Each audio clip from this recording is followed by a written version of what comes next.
ਸਤਿ ਸ਼੍ਰੀ ਅਕਾਲ ਜੀ ਸਾਰਿਆਂ ਨੂੰ। PSSB ਨੇ excise and taxation inspector ETI exam ਦੇ ਲਈ ਸਿਲੇਬਸ ਡਿਸਕ੍ਰਾਈਬ ਕਰ ਦਿੱਤਾ ਹੈ। ਹਾਲਾਂਕਿ ਇਹ ਨੋਟੀਫਿਕੇਸ਼ਨ ਤਾਂ ਪਹਿਲਾਂ ਦੀ ਆਈ ਹੋਈ ਹੈ 13 ਤਰੀਕ ਦੀ, ਲੇਕਿਨ PSSB ਨੇ ਡਿਟੇਲ ਸਿਲੇਬਸ ਹੁਣ ਦੱਸਿਆ ਹੈ। ਤਾਂ ਅੱਜ ਦੀ ਵੀਡੀਓ ਦੇ ਵਿੱਚ ਆਪਣਾ ਖਾਸ ਫੋਕਸ ਹੋਣ ਵਾਲਾ ਹੈ in decoding the syllabus of ETI paper.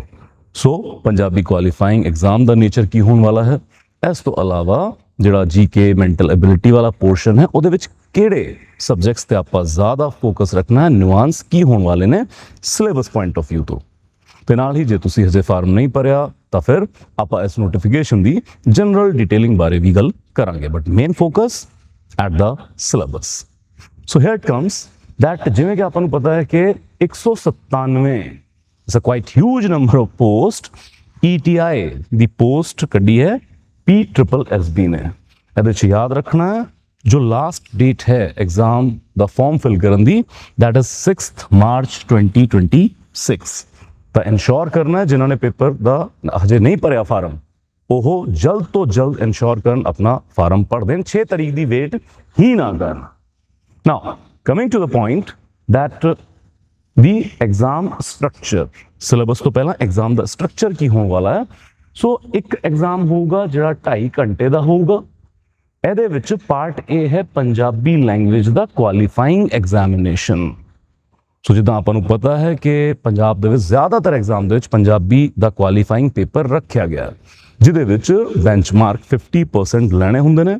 ਜੇ ਪੰਜਾਬੀ ਦੇ ਕੁਆਲੀਫਾਈਂਗ ਐਗਜ਼ਾਮ ਦੇ ਵਿੱਚ ਆਪਾਂ 50% ਮਾਰਕ ਅਚੀਵ ਕਰਦੇ ਨੇ, ਜੋ ਸ਼ਰਤ ਇੱਥੇ ਵੀ ਸੇਮ ਹੈ ਕਿ ਮਿਨੀਮਮ 50% ਮਾਰਕਸ ਲੈਣੇ ਆ, ਤਾਂ ਹੀ ਸਾਡਾ ਜਿਹੜਾ ਅਗਲਾ GK ਜਾਂ ਮੈਂਟਲ ਐਬਿਲਿਟੀ ਦਾ ਐਗਜ਼ਾਮ ਹੁੰਦਾ ਤਾਂ ਉਹ ਚੈੱਕ ਹੋਊਗਾ, ਅਦਰਵਾਈਜ਼ ਉਹ ਚੈੱਕ ਨਹੀਂ ਹੋਊਗਾ। ਸੋ ਪਹਿਲੀ ਰਿਕੁਆਇਰਮੈਂਟ ਹੈ ਪੰਜਾਬੀ ਦਾ ਕੁਆਲੀਫਾਈਂਗ ਐਗਜ਼ਾਮ ਕਲੀਅਰ ਕਰਨਾ। ਇਹਦੇ ਵਿੱਚ ETI ਐਗਜ਼ਾਮ ਦੇ ਵਿੱਚ 50 ਕੁਐਸਚਨ ਹੋਣ ਜਾ ਰਹੇ ਨੇ ਤੇ 50 ਦੇ ਵਿੱਚੋਂ ਤੁਸੀਂ ਮਿਨੀਮਮ 25 ਠੀਕ ਕਰਨੇ ਨੇ, 50% ਮਾਰਕਸ ਲੈਣੇ ਮਿਨੀਮਮ, ਤਾਂ ਇਹ ਪੇਪਰ ਕੁਆਲੀਫਾਈ ਹੋਊਗਾ। ਮੈਂ 25 ਕਿਉਂ ਕਹਿ ਰਿਹਾ, ਕਿਉਂਕਿ ਇੱਥੇ ਨੈਗੇਟਿਵ ਮਾਰਕਿੰਗ ਨਹੀਂ ਹੈ। ਸੋ ਜਿਹੜਾ ਪੰਜਾਬੀ ਦਾ ਕੁਆਲੀਫਾਈ ਪੇਪਰ ਹੈ ਇਹ ਬਿਨਾਂ ਨੈਗੇਟਿਵ ਮਾਰਕਿੰਗ ਤੋਂ ਹੈ। ਜਦੋਂ ਆਪਾਂ ਇਹ ਪੇਪਰ ਕੁਆਲੀਫਾਈ ਕਰ ਲੈਂਦੇ ਹਾਂ ਤਾਂ ਸਾਡੀ ਮੇਨ ਮੈਰਿਟ ਜਿਹੜੀ ਬਣੂਗੀ, ਮਤਲਬ ਪੰਜਾਬੀ ਦੇ ਮਾਰਕਸ ਸਾਡੀ ਫਾਈਨਲ ਮੈਰਿਟ 'ਚ ਨਹੀਂ ਐਡ ਹੋਣ ਵਾਲੇ। ਮੰਨ ਲਓ ਆ 50 ਕੁਐਸਚਨਾਂ ਦੇ ਵਿੱਚੋਂ ਕੋਈ ਕੈਂਡੀਡੇਟ 25 ਕੁਐਸਚਨ ਠੀਕ ਕਰਦਾ ਹੈ, ਕੋਈ 35 ਠੀਕ ਕਰਦਾ, ਕੋਈ 45 ਠੀਕ ਕਰਦਾ, ਤਾਂ ਵੱਧ ਠੀਕ ਕਰਨ ਵਾਲੇ ਨੂੰ ਕੋਈ ਐਡਵਾਂਟੇਜ ਨਹੀਂ ਹੈ। ਸਿਰਫ ਕੁਆਲੀਫਾਈਂਗ ਪੇਪਰ ਹੈ, ਜਿਨ੍ਹਾਂ ਨੇ ਵੀ ਮਿਨੀਮਮ 50% ਮਾਰਕਸ ਲੈ ਲਏ ਉਹ ਕੁਆਲੀਫਾਈ ਮੰਨੇ ਜਾਣਗੇ ਐਗਜ਼ਾਮ ਦੇ ਸੈਕੰਡ ਸਟੇਜ ਵਾਸਤੇ। ਤਾਂ ਫਾਈਨਲ ਮੈਰਿਟ ਕਿੱਥੋਂ ਬਣਦੀ ਹੈ?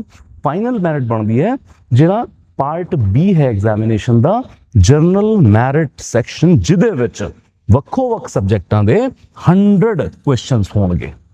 ਤੇ ਮੋਸਟ ਇੰਪੋਰਟੈਂਟਲੀ ਯਾਦ ਰੱਖਣਾ, ਹੁਣ ਜਦੋਂ ਆਪਾਂ ਜਨਰਲ ਮੈਰਿਟ ਸੈਕਸ਼ਨ ਦੇਖ ਰਹੇ ਹਾਂ ਤੇ ਜਿਸ ਤੇ ਆਪਣੀ ਮੈਰਿਟ ਬਣਨੀ ਹੈ, ਮੈਰਿਟ ਸਿਰਫ ਇਸ ਐਗਜ਼ਾਮੀਨੇਸ਼ਨ ਦੇ ਬੇਸ ਤੇ ਬਣੂਗੀ, ਤਾਂ ਇੱਥੇ ਨੈਗੇਟਿਵ ਮਾਰਕਿੰਗ ਹੈ। ਹਰ ਗਲਤ ਆਨਸਰ ਵਾਸਤੇ 0.25 ਮਾਰਕਸ ਕੱਟੇ ਜਾਣੇ ਨੇ। ਮਤਲਬ ਕਿ ਜੇ ਇੱਕ ਕੁਐਸਚਨ ਦੀ ਮਾਰਕਸ ਵੇਟੇਜ 1 ਰੱਖੀ ਗਈ ਹੈ ਕਿ ਇੱਕ ਕੁਐਸਚਨ ਠੀਕ ਕਰਨ ਤੇ ਤੁਹਾਨੂੰ 1 ਨੰਬਰ ਮਿਲੂਗਾ, ਤਾਂ ਹਰ ਗਲਤ ਕੁਐਸਚਨ ਕਰਨ ਤੇ 0.25 ਨੰਬਰ, ਮਤਲਬ 1/4 ਨੈਗੇਟਿਵ ਮਾਰਕਿੰਗ ਹੈ, ਉਹ ਕੱਟ ਲਿੱਤੇ ਜਾਣਗੇ। But as per the notification, ਜੇ ਤੁਸੀਂ ਕਿਸੇ ਕੁਐਸਚਨ ਨੂੰ ਅਨਅਟੈਂਪਟਡ ਛੱਡ ਦਿੰਦੇ ਹੋ, ਤੁਸੀਂ ਅਟੈਂਪਟ ਹੀ ਨਹੀਂ ਕਰ ਰਹੇ, ਨਾ ਤੁਸੀਂ ਸਹੀ ਮਾਰਕ ਕੀਤਾ ਨਾ ਗਲਤ ਮਾਰਕ ਕੀਤਾ, ਤਾਂ ਉਹਨੂੰ ਨੈਗੇਟਿਵ ਮਾਰਕਿੰਗ ਦੇ ਵਿੱਚ ਕਾਊਂਟ ਨਹੀਂ ਕੀਤਾ ਜਾਊਗਾ, ਉਹਦੇ ਮਾਰਕਸ ਨਹੀਂ ਕੱਟੇ ਜਾਣਗੇ। ਤਾਂ ਜ਼ਿਆਦਾ ਬੈਟਰ ਹੈ ਕਿ ਜਿਹੜਾ ਕੁਐਸਚਨ ਸਾਨੂੰ ਬਿਲਕੁਲ ਨਹੀਂ ਆਉਂਦਾ, ਸਾਡੇ ਤੋਂ ਗੈਸ ਵਰਕ ਐਕਿਊਰੇਟਲੀ ਨਹੀਂ ਲੱਗ ਰਿਹਾ, ਗੈਸ ਵਰਕ ਦੀ ਵੀ ਆਪਣੀ ਇੱਕ ਐਕਿਊਰੇਸੀ ਹੁੰਦੀ ਹੈ ਨਾ, ਤਾਂ ਫਿਰ ਬਿਹਤਰ ਹੈ ਉਹਨੂੰ ਛੱਡ ਦਿੱਤਾ ਜਾਵੇ। ਨੈਗੇਟਿਵ ਮਾਰਕਿੰਗ ਦਾ ਨੁਕਸਾਨ ਠਾਣ ਨਾਲੋਂ ਚੰਗਾ ਹੈ ਆਪਾਂ ਉਹਨੂੰ ਵੈਲ ਲੈਫਟ ਛੱਡ ਦਈਏ। ਸੋ ਇਹ ਤਾਂ ਹੋਇਆ exam pattern, Punjabi language qualifying general merit section, ਜਿਹਦੇ ਵਿੱਚ 100 ਕੁਐਸਚਨ ਨੇ। Now coming to the thing that ਇਹਦੇ ਵਿੱਚ ਸਿਲੇਬਸ ਕੀ ਹੋਣ ਵਾਲਾ ਹੈ। ਸਭ ਤੋਂ ਪਹਿਲਾਂ ਪਾਰਟ A ਦੀ ਗੱਲ ਕਰੀਏ ਪੰਜਾਬੀ ਦੇ ਕੁਆਲੀਫਾਈਂਗ ਐਗਜ਼ਾਮ ਦੀ। ਇਹ ਲਗਭਗ ਉਸੇ ਪੈਟਰਨ ਤੇ ਹੈ ਜਿਸ ਪੈਟਰਨ ਤੇ ਹੁਣ ਤੱਕ ਪੰਜਾਬੀ ਦੇ ਕੁਆਲੀਫਾਈਂਗ ਐਗਜ਼ਾਮ ਵੱਖੋ-ਵੱਖ ਪੋਸਟਾਂ ਵਾਸਤੇ ਹੁੰਦੇ ਆਏ ਨੇ। ਜਿਵੇਂ ਕਿ ਇਹਦੇ ਵਿੱਚ ਇੱਕ ਪੋਰਸ਼ਨ ਹੈ ਜੇ ਆਪਾਂ ਡਿਟੇਲ 'ਚ ਫੋਕਸ ਕਰੀਏ, ਜੋ ਗੁਰੂਆਂ ਦੀ ਬਾਇਓਗ੍ਰਾਫੀ ਤੇ ਡਿਪੈਂਡ ਕਰਦਾ ਹੈ, ਖਾਸ ਕਰ ਉਹਨਾਂ ਦੀ ਜੀਵਨੀ ਤੇ ਰਚਨਾਵਾਂ। ਤੇ ਜਿਵੇਂ ਕਿ ਸ਼੍ਰੀ ਗੁਰੂ ਨਾਨਕ ਦੇਵ ਜੀ ਨੇ, ਸ਼੍ਰੀ ਅੰਗਦ ਦੇਵ ਜੀ, ਰਾਮਦਾਸ ਜੀ, ਗੁਰੂ ਅਰਜਨ ਦੇਵ ਜੀ, ਸ਼੍ਰੀ ਗੁਰੂ ਤੇਗ ਬਹਾਦਰ ਜੀ, ਸ਼੍ਰੀ ਗੁਰੂ ਗੋਬਿੰਦ ਸਾਹਿਬ ਮਹਾਰਾਜ। ਸੋ ਗੁਰੂਆਂ ਦੀ ਜੀਵਨੀ ਤੇ ਰਚਨਾਵਾਂ ਰਿਲੇਟਡ ਕੁਐਸਚਨ ਹੋਣਗੇ, ਇੱਕ ਪ੍ਰੋਮਿਨੈਂਟ ਪੋਰਸ਼ਨ ਹੈ। ਬਟ ਇਹਦੇ ਨਾਲ ਹੀ ਜਦੋਂ ਪੰਜਾਬੀ ਦੀ ਪ੍ਰੋਫੀਸ਼ੀਐਂਸੀ ਦੀ ਆਪਾਂ ਗੱਲ ਕਰ ਰਹੇ ਹਾਂ ਤਾਂ ਫਿਰ ਗ੍ਰਾਮਰ ਤੇ ਕਲਚਰ ਦੇ ਵਿੱਚੋਂ ਕੁਐਸਚਨ ਆਉਣਗੇ, ਜਿਹਦੇ ਵਿੱਚ ਜਿਵੇਂ ਕਿ ਆਪਾਂ ਪੰਜਾਬੀ ਲੈਂਗੁਏਜ ਤਿਆਰ ਕਰਦੇ ਨੇ, ਜਿਹਦੇ ਵਿੱਚ ਅਪੋਜ਼ਿਟ ਤੇ ਸਿਮਿਲਰ ਵਰਡ ਮਤਲਬ ਕਿ ਵਿਰੋਧਾਰਥਕ ਤੇ ਸਮਾਨਾਰਥਕ ਸ਼ਬਦ, ਇਸ ਤੋਂ ਇਲਾਵਾ ਮੁਹਾਵਰੇ ਅਤੇ ਅਖਾਣ, ਨਾਲ ਹੀ ਅਗੇਤਰ ਪਿਛੇਤਰ, ਜਿਵੇਂ ਕਿ ਲਿੰਗ ਤੇ ਵਚਨ ਬਦਲੋ ਦੇ ਉੱਤੇ ਕੁਐਸਚਨ ਆਉਂਦੇ ਨੇ। ਸੋ ਗ੍ਰਾਮਰ ਸਿੰਟੈਕਸ ਨੂੰ ਲੈ ਕੇ ਇੱਥੇ ਕੁਐਸਚਨ ਹੋਣਗੇ। ਇਹਦੇ ਨਾਲ ਹੀ ਪੰਜਾਬ ਦੇ ਕਲਚਰ, ਪੰਜਾਬੀ ਲੈਂਗੁਏਜ ਤੇ ਹਿਸਟਰੀ ਆਫ ਪੰਜਾਬ, ਤਾਂ ਹੋ ਸਕਦਾ ਇੱਥੇ ਮਹਾਰਾਜਾ ਰਣਜੀਤ ਸਿੰਘ ਤੇ ਵੀ ਕੁਐਸਚਨ ਹੋਵੇ, ਤੇ ਪੰਜਾਬ ਦਾ ਕਲਚਰ, ਇੱਥੇ ਦੇ ਲੋਕ ਨਾਚ ਕੀ ਨੇ, ਲੋਕ ਗੀਤ ਨੇ, ਪਹਿਰਾਵਾ ਕੀ ਹੈ, ਉਸ ਤੇ ਵੀ ਕੁਐਸਚਨ ਹੋ ਸਕਦੇ ਨੇ। ਤਾਂ ਇੱਕ ਰਿਕਵੈਸਟ ਇਹ ਕਿ ਇਸ ਪੇਪਰ ਨੂੰ, ਹਾਲਾਂਕਿ ਇਹ ਕੁਆਲੀਫਾਈਂਗ ਪੇਪਰ ਹੈ, ਬਟ ਲਾਈਟਲੀ ਨਹੀਂ ਲੈਣਾ। ਜਦੋਂ ਵੀ ਆਪਾਂ ਕਿਸੇ ਐਗਜ਼ਾਮ ਨੂੰ ਕਲੀਅਰ ਕਰਨ ਦੀ ਸ਼ਿੱਦਤ ਨਾਲ ਪੜ੍ਹਦੇ ਹਾਂ ਤੇ ਉਹਦੇ ਹਰ ਇੱਕ ਪਹਿਲੂ ਤੇ ਚੰਗੀ ਤਰ੍ਹਾਂ ਵਰਕ ਕਰਦੇ ਹਾਂ। ਤੇ ਹਜੇ ਵੀ ਟਾਈਮ ਹੈ ਕਿ ਪੰਜਾਬੀ ਜ਼ਬਾਨ ਦੇ ਪੇਪਰ ਤੇ ਵੀ ਚੰਗੀ ਤਰ੍ਹਾਂ ਫੋਕਸ ਕੀਤਾ ਜਾਵੇ, ਕਿਉਂਕਿ ਆਪਾਂ ਦੇਖ ਰਹੇ ਹਾਂ ਇੱਥੇ ਪੰਜਾਬੀ ਲੈਂਗੁਏਜ ਦੇ ਪੇਪਰ ਦੇ ਵਿੱਚ ਵੀ ਸਿਰਫ ਇਹ ਨਹੀਂ ਹੈ ਕਿ ਗ੍ਰਾਮਰ ਪੁੱਛ ਲਿਆ, ਸਿਲੇਬਸ ਥੋੜਾ ਵਾਈਡ ਹੈ, ਵੱਖੋ ਵੱਖ ਦਿਸ਼ਾਵਾਂ ਤੋਂ ਕੁਐਸਚਨ ਆਉਣਗੇ। ਆਪਾਂ ਸਾਰੇ ਪਹਿਲੂ ਨੂੰ ਚੰਗੀ ਤਰ੍ਹਾਂ ਤਿਆਰ ਕਰਕੇ ਜਾਵਾਂਗੇ ਤਾਂ ਕਿ ਕੁਆਲੀਫਾਈਂਗ ਨੇਚਰ ਦੇ ਐਗਜ਼ਾਮ ਦੇ ਵਿੱਚ ਵੀ ਆਪਾਂ ਕੋਈ ਕੋਤਾਹੀ ਨਾ ਵਰਤੀਏ। ਜਦੋਂ ਇਹ ਪੇਪਰ ਆਪਾਂ ਕੁਆਲੀਫਾਈ ਕਰ ਲੈਂਦੇ ਆ ਤੇ ਫਿਰ ਗੱਲ ਆਉਂਦੀ ਆ ਜਿਹੜਾ ਆਪਣਾ ਮੈਰਿਟ ਬੇਸਡ ਸੈਕਸ਼ਨ ਹੈ, ਜਿਹਦੇ ਵਿੱਚ 100 ਸਵਾਲ ਸਾਨੂੰ ਪੁੱਛੇ ਜਾਣੇ ਆ। So here it comes that part B ਦੇ ਵਿੱਚ ਜਿਹੜਾ ਵੇਟੇਜ ਹੈ ਡਿਫਰੈਂਟ ਸਬਜੈਕਟਸ ਦਾ, ਤੇ ਇੱਥੇ ਇੱਕ ਵਧੀਆ ਗੱਲ ਇਹ ਕੀਤੀ ਹੈ ਨੋਟੀਫਿਕੇਸ਼ਨ ਦੇ ਵਿੱਚ ਕਿ ਉਹਨਾਂ ਨੇ ਮਾਰਕਸ ਦੀ ਵੀ ਵੇਟੇਜ ਨਾਲ ਪਾਈ ਹੈ। ਸੋ ਕਿਹੜੇ ਸਬਜੈਕਟ ਤੋਂ ਕਿੰਨੇ ਕੁਐਸਚਨ ਅਪਰੋਕਸ ਤੁਸੀਂ ਉਮੀਦ ਕਰ ਸਕਦੇ ਹੋ। So here it comes general knowledge and current affair ਹੈ, ਜਿਹਦੀ ਮੈਕਸਿਮਮ ਵੇਟੇਜ ਹੈ 25, ਤੇ ਲੌਜੀਕਲ ਰੀਜ਼ਨਿੰਗ ਤੇ ਮੈਂਟਲ ਐਬਿਲਿਟੀ 25। ਸੋ ਇੱਥੇ 25 ਕੁਐਸਚਨ ਆਉਣਗੇ। ਇਹ ਹਾਈਐਸਟ ਵੇਟੇਜ ਵਾਲੇ ਸਬਜੈਕਟ ਦੋ ਦਿੱਤੇ ਗਏ ਨੇ। ਫਿਰ ਗੱਲ ਆਉਂਦੀ ਹੈ ਪੰਜਾਬ ਹਿਸਟਰੀ ਤੇ ਕਲਚਰ ਦੀ, ਜਿਹਦੇ ਵਿੱਚ 17 ਮਾਰਕਸ ਹੋਣਗੇ। ਫਿਰ ਪੰਜਾਬੀ ਗ੍ਰਾਮਰ ਹੈ ਤੇ ਕੰਪਰੀਹੈਂਸ਼ਨ ਹੈ, ਇਹਦੇ ਵੀ 13 ਕੁਐਸਚਨ ਹੋਣਗੇ। ਤੇ ਫਿਰ ਗੱਲ ਆਉਂਦੀ ਹੈ ਇੰਗਲਿਸ਼ ਦੀ, ਜਿਹਦੇ 12 ਕੁਐਸਚਨ ਹੋਣਗੇ, ਤੇ ਕੰਪਿਊਟਰਸ, ਉਹਦੇ ਵਿੱਚੋਂ 8 ਕੁਐਸਚਨ ਇੱਥੇ ਹੋਣਗੇ। Total 100 question will be there. ਤੇ ਇੱਕ ਵਧੀਆ ਗੱਲ ਨੋਟੀਫਿਕੇਸ਼ਨ ਦੀ ਹੈ ਕਿ ਵੱਖੋ ਵੱਖ ਸਬਜੈਕਟ ਦੀ ਜਦੋਂ ਸਾਨੂੰ ਕੁਐਸਚਨ ਵੇਟੇਜ, ਮਾਰਕਸ ਵੇਟੇਜ ਦੱਸ ਦਿੱਤੀ ਗਈ ਹੈ, ਤੇ ਆਪਾਂ ਫੋਕਸ ਕਰ ਸਕਦੇ ਹਾਂ ਕਿ ਕਿਹੜੇ ਪੋਰਸ਼ਨ ਤੇ ਜ਼ਿਆਦਾ ਫੋਕਸ ਕਰਨਾ। ਜਿਵੇਂ ਇਹਦੀ ਗੱਲ ਆਪਾਂ ਕਰੀਏ, ਹਾਲਾਂਕਿ ਸਾਰਾ ਕੁਝ ਆਪਾਂ ਪੜ੍ਹਨਾ, but general knowledge, current affair, logical reasoning, mental ability, ਕਿਉਂਕਿ ਇੱਥੋਂ ਵੱਧ ਕੁਐਸਚਨ ਆਉਣੇ, ਆਪਾਂ ਜ਼ਿਆਦਾ ਫੋਕਸ ਨਾਲ ਪੜਾਂਗੇ। ਇੱਕ ਚੀਜ਼ ਹੋਰ ਇੱਥੇ ਇਹ ਵੀ ਦਿੱਤਾ ਗਿਆ ਹੈ ਮੈਰਿਟ ਬੇਸ ਪੇਪਰ ਦੇ ਵਿੱਚ, ਦੈਟ ਪੰਜਾਬੀ ਤੇ ਉਹ ਵੀ ਗ੍ਰਾਮਰ, ਕੰਪਰੀਹੈਂਸ਼ਨ ਇੱਥੇ ਹੋਊਗੀ, ਤੇ ਪੰਜਾਬੀ ਦਾ ਟੈਸਟ ਤਾਂ ਅੱਡ ਵੀ ਲਿੱਤਾ ਗਿਆ ਸੀਗਾ। ਤਾਂ ਯਾਦ ਰੱਖਣਾ, why Punjabi is so important to prepare. Qualifying nature ਦੇ ਐਗਜ਼ਾਮ ਵਾਸਤੇ ਤਾਂ ਆਪਾਂ ਪੰਜਾਬੀ ਪੜ੍ਹਨੀ ਆ, ਜਿਹਦੀ ਮੇਨ ਮੈਰਿਟ ਬਣੂਗੀ ਜਿਸ ਪੇਪਰ ਦੇ ਵਿੱਚੋਂ, ਉਹਦੇ ਵਿੱਚ ਵੀ ਆਪਾਂ ਦੇਖੀਏ 13 ਕੁਐਸਚਨ ਪੰਜਾਬੀ ਰਿਲੇਟਡ ਹੋਣਗੇ। ਤਾਂ ਪੰਜਾਬੀ ਮੁੜ ਤੋਂ ਤੁਹਾਡੇ ਮੇਨ ਮੈਰਿਟ ਵਾਲੇ ਟੈਸਟ ਦੇ ਵਿੱਚ ਵੀ ਆਉਣੀ ਹੈ। ਤਾਂ ਇੱਥੇ ਆਪਾਂ ਇਹ 13 ਦੇ ਵਿੱਚੋਂ ਵੀ ਵੱਧ ਤੋਂ ਵੱਧ ਸਕੋਰ ਕਰਨਾ। That's why Punjabi is again very very important to prepare ਹੈ। ਅੱਗੇ ਨੋਟੀਫਿਕੇਸ਼ਨ ਦੀ ਇੱਕ ਚੰਗੀ ਗੱਲ ਇਹ ਹੈ ਕਿ ਇਸ ਮੈਕਰੋ ਡਿਟੇਲਿੰਗ ਤੋਂ ਬਾਅਦ ਮਾਈਕਰੋ ਡਿਟੇਲਿੰਗ ਵੀ ਕੀਤੀ ਗਈ, ਜਿਵੇਂ ਕਿ ਇੱਥੇ ਦਿੱਤਾ ਲੌਜੀਕਲ ਰੀਜ਼ਨਿੰਗ ਤੇ ਮੈਂਟਲ ਐਬਿਲਿਟੀ ਦੇ 25 ਕੁਐਸਚਨ ਨੇ, ਤੇ ਅੱਗੋਂ ਇਹ ਵੀ ਡਿਫਾਈਨ ਕਰ ਰਹੇ ਨੇ ਕਿ ਇਹ 25 ਕੁਐਸਚਨ ਇਸ ਪੋਰਸ਼ਨ ਦੇ ਵਿੱਚੋਂ ਕਿਹੜੇ ਟੌਪਿਕ ਤੇ ਹੋਣਗੇ। ਦੈਟ ਲੌਜੀਕਲ ਐਂਡ ਐਨਾਲਿਟਿਕਲ ਰੀਜ਼ਨਿੰਗ ਦੇ 17 ਕੁਐਸਚਨ ਹੋਣਗੇ 25 ਦੇ ਵਿੱਚੋਂ, ਜਿਹਦੇ ਵਿੱਚ ਲੌਜੀਕਲ ਰੀਜ਼ਨਿੰਗ, ਐਨਾਲਿਟਿਕਲ ਐਬਿਲਿਟੀ ਤੇ ਮੈਂਟਲ ਐਬਿਲਿਟੀ ਦੇ ਕੁਐਸਚਨ ਹੋਣਗੇ। ਫਿਰ ਉਹਨਾਂ 25 ਦੇ ਵਿੱਚੋਂ 4 ਕੁਐਸਚਨ ਹੋਣਗੇ ਨਿਊਮਰੀਕਲ ਸਕਿੱਲਸ ਵਾਲੇ, which is based on basic numerical skills, numbers, magnitude, percentage, numerical relation, appreciation, ਇਹ ਸਾਰੇ ਟੌਪਿਕ ਦੇ ਵਿੱਚੋਂ। ਫਰਦਰ ਉਹਨਾਂ 25 ਕੁਐਸਚਨਾਂ ਦੇ ਵਿੱਚੋਂ 4 ਕੁਐਸਚਨ ਹੋਣਗੇ on data interpretation, which is like data analytics, graphic representation, tables and spreadsheets.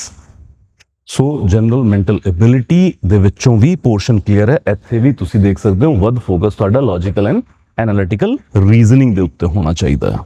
So this was about the syllabus part. Then what are the requirement, qualification for this examination. ਹੁਣ ਆਪਾਂ general detailing ਦੀ ਗੱਲ ਕਰਦੇ ਹਾਂ। ਸਭ ਤੋਂ ਪਹਿਲਾਂ ਕਿਸੇ ਵੀ recognised university ਤੋਂ ਬੈਚਲਰ ਦੀ ਡਿਗਰੀ ਤੁਹਾਡੇ ਕੋਲ ਹੋਣੀ ਚਾਹੀਦੀ ਹੈ ਤੇ ਇਸ ਤੋਂ ਇਲਾਵਾ ਕੰਪਿਊਟਰ ਕੋਰਸ। ਸੋ ਇੱਥੇ 120 ਘੰਟਿਆਂ ਦਾ ਇੱਕ computer course which must be ISO 9001 certified, ਜਾਂ ਫਿਰ ਜਿਹਨੂੰ ਆਪਾਂ ਕਹਿ ਦਿੰਦੇ ਹਾਂ O ਲੈਵਲ ਦਾ ਸਰਟੀਫਿਕੇਟ। ਸੋ DOEACC ਤੋਂ O ਲੈਵਲ ਦਾ ਕੰਪਿਊਟਰ ਸਰਟੀਫਿਕੇਟ ਤੁਹਾਡੇ ਕੋਲ ਹੋਣਾ ਚਾਹੀਦਾ। ਇਸ ਤੋਂ ਇਲਾਵਾ 10th ਕਲਾਸ ਦੇ ਵਿੱਚ ਪੰਜਾਬੀ ਤੁਸੀਂ ਪੜ੍ਹੀ ਹੋਣੀ ਚਾਹੀਦੀ ਹੈ। This is the basic requirement. So ਯਾਦ ਰੱਖਣਾ, ਕੰਪਿਊਟਰ ਕੋਰਸ ਦਾ ਸਰਟੀਫਿਕੇਟ ਵੀ ਤੁਹਾਡੇ ਕੋਲ apart from your degree, that is graduation degree, ਉਹਦੇ ਨਾਲ ਕੰਪਿਊਟਰ ਦਾ ਕੋਰਸ ਤੇ 10ਵੀਂ 'ਚ ਪੰਜਾਬੀ ਵੀ ਕੀਤੀ ਹੋਣੀ ਚਾਹੀਦੀ ਹੈ। ਇਹ ਉਹਨਾਂ ਵਾਸਤੇ ਜਿਨ੍ਹਾਂ ਨੇ ਹਜੇ ਫਾਰਮ ਨਹੀਂ ਭਰਿਆ, ਉਹ ਫਾਰਮ ਭਰਨਾ ਚਾਹੁੰਦੇ ਨੇ। Further it comes the age criteria. So ਇੱਥੇ ਯਾਦ ਰੱਖਣਾ, different category wise age relaxation as per Punjab government rules that is available here also. So first of all, जो unreserved category male है that is for 37 years. अच्छा, minimum age किसी भी category वास्ते वो 18 साल है। ਇਸ ਤੋਂ ਇਲਾਵਾ unreserved category ਦੀ ਗੱਲ ਕਰੀਏ ਤਾਂ 37 years. Then if we talk about scheduled caste and backward classes, so it will be 42 years.